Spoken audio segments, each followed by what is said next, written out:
Okay. Okay. So today we're going to be talking about how to set yourself and your clients up for success. I am Rachel. I'm Tara.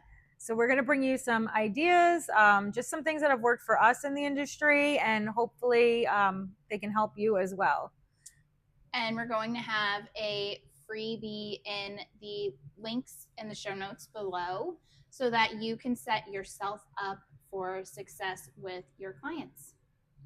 So one of the big things that I always teach when I'm educating is consultation. I feel just from, watching and talking to other stylists, sometimes that's the part that kind of gets skipped over. And I feel like it's such an important part. And I can completely understand. It's a busy day. You might be jam packed, but that like 15-minute, 10-15 minute consultation can totally help you out and avoid issues and problems.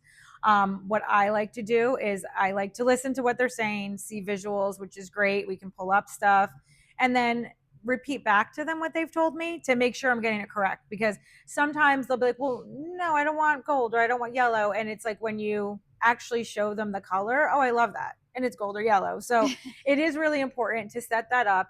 During that, too, you want to go over, especially now with everything going on, you want to go over budget. And just kind of find out where they're at. So, one tool that I typically use is I will come up with 3 different price points. So, maybe their picture might be the complete thing, and that would be in that price point. And maybe we're doing something similar. Maybe it's a half a head, not as many highlights. That would be in another. Or maybe I'm just doing a few around the face. And I kind of then present that to them so they know the cost of all of them. So, in that way, they can choose. You're not putting them on the spot, they're not feeling embarrassed because I noticed back in 2008 when we had everything going on, this was something that really worked because this way, they instead of you coming out of the gate with this price for everything and then being like, oh, maybe next time, or well, I'll think about it. Then you lose that person, you lose that. So we don't want to do that. We don't want to leave money on the table, let's say, and you want your client to be happy. So this way, if you present them with maybe 2 or 3 different price points, they know their budget. They know what they're comfortable with paying. So they might be like, you know what, today I'm going to just do a few to see if I like it. No problem. Now you just got that instead of potentially losing the sale. So I feel like that's a key thing to do. And I highly recommend doing that. Also, I charge hourly for a lot of my colors. So sometimes that can be a little bit of a gray area because a new client, you don't know how long they're going to potentially take. So use your judgment. I charge hourly, but if it was all a la carte, it's pretty similar to the price.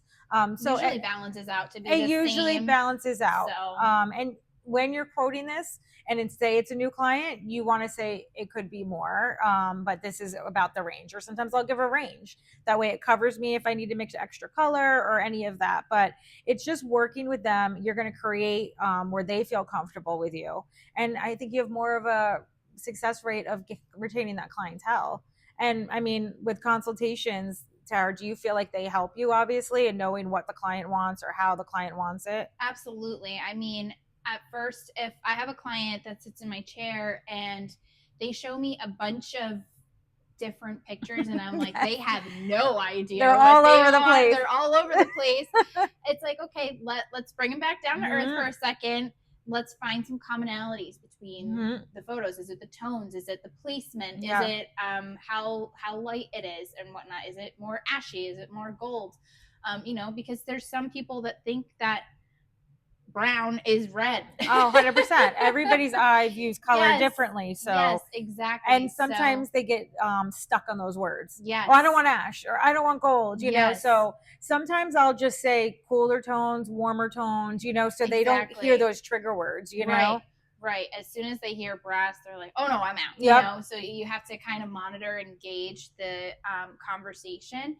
And what I also like to do too is if I need to determine a root level, my little trick is I will turn my camera setting to black and white. Yeah. And it helps me kind of identify their natural level if I feel like they're kind In of in between. Exactly.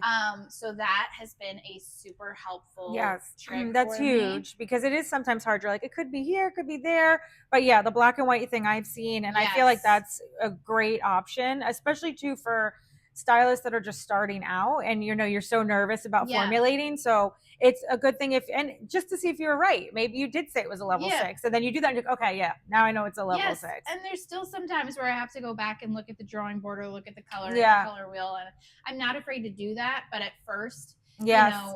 First starting out in the industry, I most definitely was, because I didn't want to come off as yeah. not confident. People were my guinea pigs in the beginning, Yeah. and you just figure it out as you go. Color is a totally different language that you have to learn as you go. You can't just learn it by the book. No. It's got to be in the salon setting where you are learning through other stylists and and having your go-to person. Yes. We always said when you too, feel like lost, have your mentor. one, like, and pick one that you Yes. think alike, because Yes. otherwise you get too many cooks in the kitchen and everyone's my like, I God. do this, no, I do that, and you're going to be really floored. But if there's one person that you like their style, it's very similar to yours, pick that person's brain. Be like, I'm thinking of doing this. This is what I'm thinking of the formula, and just double check yourself and see, like, okay, no, that totally is that's the right thing. Or they might say, yeah, but she might have this, she has underlying pigment. You might need to add a little more of that. So it's just good to kind of in the beginning bounce stuff off of everybody. And I feel like with the consultation too, it's so huge because that is your introduction to the client, and it also opens you up into finding out about their lifestyle. I don't feel like stylists ask that enough. Like explaining to them, this is what the maintenance is going to look like, or maybe this is not something we can do in one day. It's going to take 2 times, 3 times. Like you want to tell them that out the gate. You're like, the more that because if you're like, oh, I tell my clients, like, red's an expensive color. We're going to be balancing you and glazing you and doing all that. And this is the upkeep you could expect. They might be like, oh, I can't do that. Or double process, for example. I'm going to need you in here every 4 weeks. Can you do that? So you don't want to give them this beautiful color, which, yes, could be perfect for them and absolutely everything they want. But if they can't maintain it, then you're not going to keep that client, or they're going to be walking around looking a mess. And that's kind of our calling card. So right. You want them to look good, feel good, be able to afford it, be able to keep up with it, because that's what's going to send you clients. It's going to be people complimenting it. So I feel like in that consultation, it allows you to, number one, talk about price point. It allows you to talk about the look. It allows you to talk about their lifestyle. Like if I know somebody, is running around like crazy and they're constantly in the gym, they're constantly washing their hair, I might not recommend, doing some hand-tied extensions, because it's going to take longer to dry their hair. So, and you want to tell them that. If they're dead set on it, be like, okay, just so you know, you're going to have to do X, Y, and Z, and make sure that they're on point. And again, it sets you up for success because they don't go home not knowing, oh my God, it's taking me twice as long to blow out my hair, or it's getting tangled. And then they're mad at you when it has nothing to do with you. So it's really trying to explain what they can expect from their processes. Right. It sets realistic expectations with your client. Also puts you in the driver's seat as the authority. 100%. Which is, you want to not control, for lack of a better word, but you want to be able to control the conversation. Yeah, you're the professional. Yes, you have their best interest at heart. So you have that realistic expectation. You have that authority. And then you have where you're in alignment.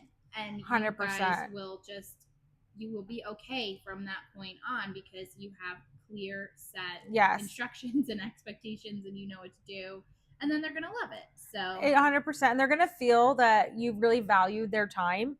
Yes. Not that it was just in the chair. Okay, that's the picture. Okay, I'm going to go run and mix. And that kind of, again, it goes into service. You're giving them more of a service, but you're helping yourself also. And it avoids that sticker shock when they first get up to check out. You don't want that.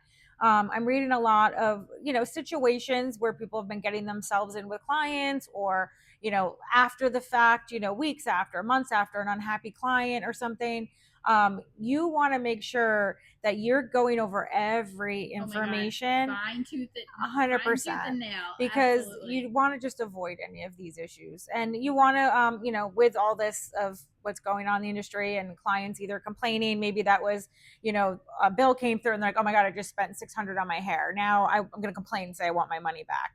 you want to, in this day and age, You have if to that's protect happening, yourself. you have to protect yourself. So I know it's time consuming. I hate taking pictures. I hate taking before and afters. I just want to get into it. Sometimes I'm so excited that I'm into it. And then I'm like, oh my God, I didn't take it before. But now I think more than even just posting on your socials, it's important to protect yourself. So take that before picture, take that after picture, because then you can show them like, this is where we came from, this is where we're at, especially if that client's doing 2 sessions, right? You want to show the progress. Sometimes they see themselves every day, they don't realize, so, and it's just good for you to have to know, this is what I did, this is the work that I did. Yes.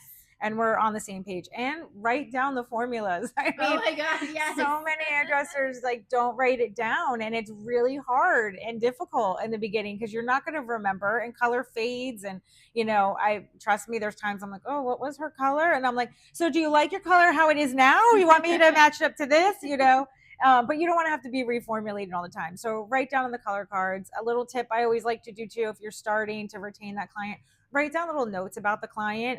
It could just be as simple as how they take their coffee. It could be, has 2 kids, a boy and a girl, or Johnny's graduating. So the next time you see them, you could be like, oh, how was the graduation?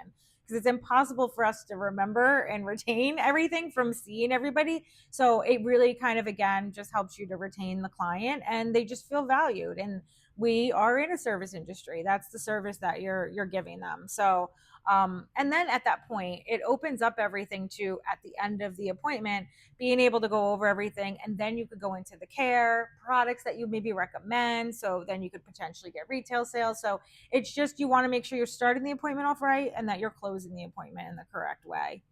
Absolutely. Right. Yes. I think to just setting the bar initially. 100%. You only have one shot to make the first impression, right? So having that initial conversation right out of the gate, there's nowhere that you're not in alignment. Yeah, you're both in alignment. And that's why I like the repeating back, because then if you're repeating back, it means you're listening, which everybody, they say most people don't retain the bulk of what they're listening to, but it is, getting your listening skills in. And I know we can be creative and be like, oh my God, I would totally do this with her head, and I would do this and change this. But at the end of the day, that's the other thing. Yes, we're artists and we love what we do. We might know a look is perfect for this client, but if it's not what they want, it's their head. They live with it every day. They have to look at themselves every day. So you can kind of steer the ship if it's like something that would not look good on their skin tone, but work with that. But you're not going to know any of that information if you don't open up the conversation. Right. I mean, I've seen so many times, working behind the chair and working with other stylists, that they did like a beautiful cut on this person, but yet they never took the time to ask, like, do you like it short? Do you want to blow it out of it? Like, they never said any of this stuff. And then the client hates it. So while it was, precision, it was a great haircut, they executed correctly, it's not about you or what you want. It's about the client. So I think that really keeps the clients as well. And of course, they're going to recommend, because then they're like, wow, I actually feel heard. And that's something that I feel like we got to bring it back to. And also, who wants to go into something like a guessing game? I don't. I mean, don't get me wrong, my clients now, they're like, oh, we trust you, just do what you want. And I know them, but that also, when you've been doing hair a long time and you have your regulars, that's also something you want to be conscious of, because you might know that this client for 5 years hated red, doesn't want to see any red. And then now all of a sudden she's talking about she wants red. So then again, it opened up to another, conversation, because sometimes we won't recommend things because we remember what their dislikes are, but their dislikes can change. So every now and again, you want to do a temperature check with your clients and find out where they're at, because they might have been like, yeah, I hated it, but now I really like it. Like the cowboy red was in, and I'm sure tons of people probably never thought they were going to go red, but they saw it and they're like, oh, this is beautiful. So I feel like sometimes we just go, oh, mix up the same formula. You don't want to do that. You don't want to sleep on your regulars either. You want to kind of be like, do you want to do the same thing? Or I learned this in the class, or I saw this and thought of you. All those are key points to making them feel special. And also keeping them from being like, I'm bored with my stylist and I want to try somewhere new. Women especially, like we all know, like we like to sometimes just change everything, revamp. We need the change. So you want to just make sure that you're open to that with your existing clients as well, and just not always taking for granted they're going to do the same thing. I would say there's nothing more rewarding than spinning the chair around and like their reaction. 100%. It's it makes it all worth Oh it. yeah, you see that smile, they feel good. And yes. I mean, we all know that if I do something different to my hair, I'm like, oh, I want to go get new makeup, or oh, I can get this outfit for it. Like it a just, whole new person. yes, it and makes that's you so feel so good. rewarding in itself. Yeah. So. I think definitely focus on the, doing your consultations and everything with them. And it's not a time waster. Make sure if it's a new client, you're blocking that in. And before you know it's gonna be second nature to you. Yes. And you're gonna be like, wow, this is so much better. I have a plan. I know where we're going, You'll get into a rhythm and flow essentially of what you need to discuss with your client, and it'll be, like the back of your hand, just like driving a car, right? So, and also, the importance of taking the deposits, because there are times where we have both been burned. Yes. Maybe having we were so excited that we were having a big day and they don't show. Yeah. And well, there goes my day. And that could have been 4 hours, 5 hours out of your book. And I feel like it's a hard thing. I know a lot of people, which I'm so happy about, are doing that in the industry. Absolutely. Myself, I have a lot of my regular go-tos, so I haven't felt the need. Like, they are very good with their appointments. So everyone's clientele is different, every area is different. But I think going forward, especially on those big services, and especially if there's new client, booking that, maybe they're paying a deposit, it goes to their appointment. Number one, it shows that they're serious and they're going to show up. And number two, again, it's just setting you up as the professional. I think, and we're going to talk more about all these other topics as well, but it kind of just brings up a respect level. They have to respect your time as well. Tattoo artists do it. A lot of people do it. It's not unheard of to get deposits. So I feel like we have to keep normalizing that. Because no one wants to sit there for 4 hours. I mean, I know time is money. Yes, and a lot of people will kind of bring it back to their client and then be like, well, if you showed up for work in your corporate job and they're like, oh, sorry, yeah, it's we don't need you today for 4 hours and you're getting docked 4 hours, they wouldn't want that either. So it's just kind of, again, running this like a business. We're not just playing with hair, and yes, we love what we do, but our time should be valued. It's not a little business. No, it's like, and I think that raises the level. So and if you get pushback, I mean, those probably aren't those are the clients that are going to burn you, because somebody else that's like, no, I'm definitely coming. I was referred to you. I love this. I want this done. They will pay their deposit, and there's nothing wrong with that. A lot of businesses do that. So I think that would be a key thing to protect yourself as well. And we have a freebie for you guys in our show notes below, linked. It is all about strategies to protect yourself and to make sure you and your client are on the same page. And we also have a monthly subscription where we go more in depth about topics like these. We have live group coaching calls where you get not only one, but two mentors. Yes. So that is where we stand apart in our education. You get two of us. And we are covering all the latest topics in the industry. And the floor is yours, and we're here to listen to you and give you any advice that you need. And that is also linked in the show notes below.